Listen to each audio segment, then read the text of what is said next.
नमस्कार। आकाशवाणी जयपुर अजमेर से प्रस्तुत हैं प्रादेशिक समाचार।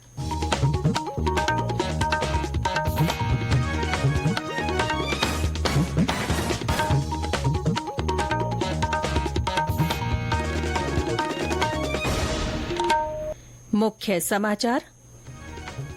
प्रधानमंत्री नरेंद्र मोदी ने भाजपा शासित राज्यों के मुख्यमंत्रियों को कल्याणकारी योजनाओं की पहुंच ज्यादा से ज्यादा लोगों तक बढ़ाने को कहा। जोधपुर के अस्पताल में भर्ती ब्रेन डेड महिला के अंगदान से 4 लोगों को मिला नया जीवन।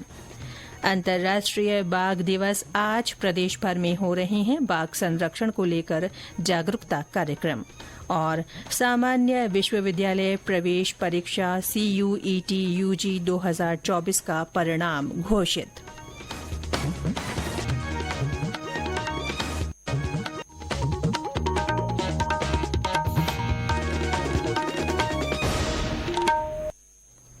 समाचारों के साथ मैं रितिका गुप्ता। और अब समाचार विस्तार से।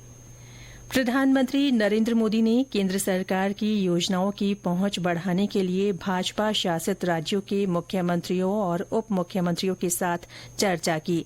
श्री मोदी ने सभी को अपने अपने राज्यों में शासन व्यवस्था को और बेहतर बनाने तथा कल्याणकारी योजनाओं को ज्यादा से ज्यादा लोगों तक पहुंचाने पर जोर दिया। कल नई दिल्ली में भाजपा मुख्यमंत्री परिषद की 2 दिवसीय बैठक में श्री मोदी ने ये बात कही। प्रधानमंत्री ने विकास कार्यक्रमों और अन्य प्रयासों में जन भागीदारी पर अधिक जोर देकर देश की अर्थव्यवस्था को $5 ट्रिलियन तक ले जाने के प्रयास करने को भी कहा। इस बैठक का उद्देश्य शासन और कल्याणकारी पहलों की समीक्षा करना था।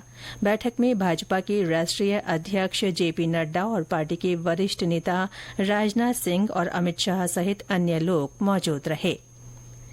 शिक्षा मंत्रालय आज नई दिल्ली में अखिल भारतीय शिक्षा समागम 2024 के साथ राष्ट्रीय शिक्षा नीति 2020 NEP के कार्यान्वयन की 4वीं वर्षगांठ मनाएगा।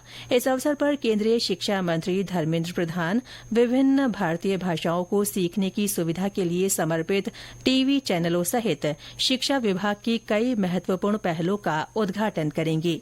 श्री प्रधान भारतीय ज्ञान परंपरा को बढ़ावा देने के लिए कई पुस्तकों और व्याख्यान नोट्स का भी अनावरण करेंगे। मुख्यमंत्री भजनलाल शर्मा ने कहा है कि सरकार मूलभूत चिकित्सा सेवाओं को लोगों तक पहुंचाने के लिए प्रतिबद्धता के साथ काम कर रही है। उन्होंने कहा कि आम जन को घर के नजदीक ही गुणवत्तापूर्ण स्वास्थ्य सेवाएं सुलभ हो सके, इसके लिए स्वास्थ्य ढांचे को मजबूत बनाया जा रहा है। श्री शर्मा कल बीकानेर के मूलावास सिलवा में संत श्री दुलाराम कुलरिया राजकीय प्राथमिक स्वास्थ्य केंद्र के लोकार्पण कार्यक्रम को संबोधित कर रहे थे। उन्होंने कहा कि संत श्री दुलाराम ने गौ सेवा और समाज सेवा को अपने जीवन का मंत्र बनाकर करुणा और परोपकार की भावना को जगाया। उनकी याद में ये PHC उनके आदर्शों के प्रति सच्ची श्रद्धांजलि और कार्यों का सार्थक सम्मान है। इस मौके पर मुख्यमंत्री ने कहा कि एक पेड़ मां के नाम अभियान सामाजिक सरोकार की अहम कड़ी है। इससे ज्यादा लोगों को जुड़ना चाहिए। प्रदेश में अंगदान के प्रति लोगों में जागरूकता आ रही है। इसी का उदाहरण जोधपुर के अस्पताल में भर्ती महिला के परिजनों ने दिया। एक ब्रेन डेड महिला के अंगदान से 4 लोगों को नया जीवन मिला है। सड़क दुर्घटना की शिकार इस महिला के परिवार ने जरूरतमंदों को अंगदान करने का फैसला किया। ब्यौरा दे रहे हैं हमारे जोधपुर संवाददाता। बाड़मेर निवासी अनीता के हृदय, 2 किडनी और 1 लीवर से अब 4 लोगों को नवजीवन मिला है। जयपुर जोधपुर में मरीजों को ये अंग प्रत्यारोपित किए गए। 12 दिन इलाज के बाद अनीता के ब्रेन डेड होने पर रविवार को परिजनों ने उसके अंग दान का निर्णय लिया। एम्स से फ्लाइट के जरिए हार्ट जयपुर के SMS अस्पताल 2 घंटे में पहुंचाया। 1 किडनी को 4 घंटे में सड़क मार्ग से जयपुर भेजा गया। 1 किडनी एम्स जोधपुर में जोधपुर निवासी 34 वर्षीय युवक को लगाया गया। वहीं सीकर के 59 वर्षीय व्यक्ति को अनीता का लीवर लगाया गया। एम्स में अंगदाता के ब्रेन डेड के बाद 6 से 12 घंटे के भीतर विभिन्न तरह के टेस्ट व ऑर्गन निकालने का प्रोसेस पूरा किया। अनीता को परिजनों के साथ एम्स अस्पताल स्टाफ ने भी श्रद्धांजलि दी। रामेश्वर बेड़ा, आकाशवाणी समाचार, जोधपुर।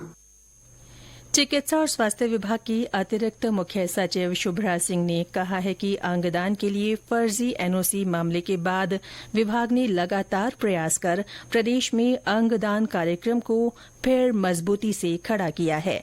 कमेटियों का पुनर्गठन करने, एसओपी बनाने और अंगदान तथा प्रत्यारोपण की प्रक्रिया को सुगम और पारदर्शी बनाने जैसे कई महत्वपूर्ण कदम उठाए गए हैं। ये समाचार आकाशवाणी जयपुर अजमेर से प्रसारित किए जा रहे हैं। आज अंतर्राष्ट्रीय बाघ दिवस है। इस दिन को मनाने का उद्देश्य बाघों की प्राकृतिक आवासों की रक्षा के लिए वैश्विक प्रणाली को बढ़ावा देना और बाघ संरक्षण के बारे में जागरूकता बढ़ाना है। भारत में वर्ष 1973 में प्रोजेक्ट टाइगर के तहत बाघ अभ्यारण्य बनाए गए थे। इनका प्रबंधन राष्ट्रीय बाघ संरक्षण प्राधिकरण करता है। विश्व के 80% बाघ भारत में मौजूद है। प्रदेश में अंतर्राष्ट्रीय बाघ दिवस पर कई जागरूकता कार्यक्रम हो रहे हैं। जयपुर के नाहरगढ़ जैविक उद्यान में विशेष कार्यक्रम आयोजित किए जा रहे हैं। कक्षा 6 से 12 तक के विद्यार्थियों के लिए बाघ संरक्षण पर व्याख्यान, प्रश्नोत्तरी और कई प्रतियोगिताएं रखी गई हैं। इस मौके पर विद्यार्थियों को पार्क में भ्रमण करा के वन्य जीवों के बारे में जानकारी भी दी जाएगी। उधर सवाईमाधोपुर में कल रणथंभौर रोड पर बाघ संरक्षण को लेकर पेंटिंग प्रदर्शनी आयोजित हुई। वहां अन्य कार्यक्रमों के माध्यम से भी बाघों के संरक्षण के प्रति लोगों को जागरूक किया जा रहा है। हमारे संवाददाता ने बताया कि पिछले कुछ सालों में रणथंभौर अभ्यारण्य में बाघों की संख्या में बढ़ोतरी हुई है। देश विदेश में बाघों की नगरी के नाम से विख्यात रणथंभौर राष्ट्रीय उद्यान में स्वच्छंद विचरण करते बाघों को देखने के लिए हर वन्य जीव प्रेमी की लालसा होती है। वर्तमान में 1700 स्क्वायर किलोमीटर में करीब 70 से अधिक बाघ, बाघिन तथा शावकों की विचरण स्थली के अलावा सरिस्का, मुकंदरा, रामगढ़ विषधारी, धौलपुर सरमथुरा टाइगर रिजर्व को आबाद कर चुका है। वहीं शीघ्र ही कुंभलगढ़ में भी यहाँ के बाघों की दहाड़ सुनाई देगी। उष्ण शुष्क जलवायु वाले जंगल की आबो हवा के साथ ही वन विभाग, पर्यटन व्यवसायियों, सीमावर्ती गांवों के लोगों के समर्पण, सहभागिता और सहयोग का ही परिणाम है कि बीते 50 वर्षों में रणथंभौर इस मुकाम पर पहुंचा है। सतीश वर्मा, आकाशवाणी समाचार, सवाईमाधोपुर। मुख्यमंत्री भजनलाल शर्मा आज विधानसभा में राजस्थान वित्त विधेयक 2024 को विचारार्थ लेने के लिए प्रस्ताव रखेंगे। सदन में आज रामगढ़ बांध के बहाव क्षेत्र में अतिक्रमण से उत्पन्न स्थिति, भीनमाल में बांडी सिंडरा बांध के बहाव क्षेत्र में स्थित कुछ गांवों को सिंचाई सुविधा उपलब्ध कराने और सिवाना के वीर नारायण परमार राजकीय महाविद्यालय का निर्माण कार्य जल्दी पूरा करवाने के मामलों पर सरकार का ध्यान आकर्षित किया जाएगा। नेशनल टेस्टिंग एजेंसी एनटीए ने सामान्य विश्वविद्यालय प्रवेश परीक्षा CUET UG 2024 का परिणाम घोषित कर दिया है। इस परीक्षा के लिए 14,99,000 से अधिक अभ्यर्थी पंजीकृत थे। ये परीक्षा 15 मई से 29 मई के बीच भारत के बाहर 26 शहरों सहित 379 शहरों में स्थित विभिन्न केन्द्रों पर आयोजित की गई थी। अभ्यर्थियों को और जानकारी के लिए संबंधित विश्वविद्यालयों और संस्थानों से संपर्क में रहने को कहा गया है। सावन माह के दूसरे सोमवार पर आज प्रदेश भर के शिवालयों में विशेष पूजा और अनुष्ठान किए जा रहे हैं।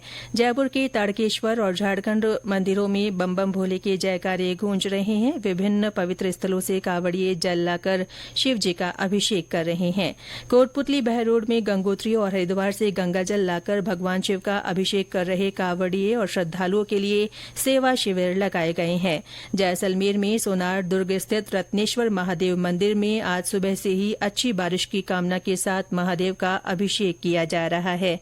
बीकानेर और भरतपुर में शिव मंदिरों में भक्त दूध, दही, आक, धतूरा, पुष्प और फल से भोलेनाथ का अभिषेक कर रहे हैं।